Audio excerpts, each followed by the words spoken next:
AI is changing how we work, not taking our jobs. It won't replace developers, IT professionals, or tech workers completely.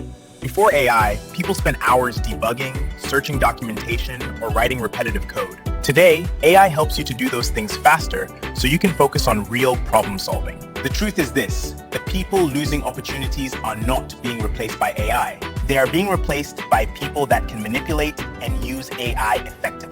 Let me tell you how modern developers actually use AI at work.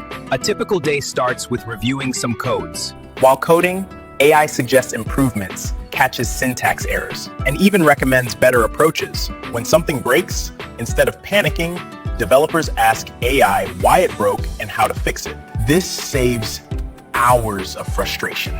This is not to replace thinking, but to speed it up. If you are a beginner, a job seeker, or you want to explore tech as a career, this is a great time to start. You don't need 10 years of experience. What you need is AI literacy, strong fundamentals, and consistency.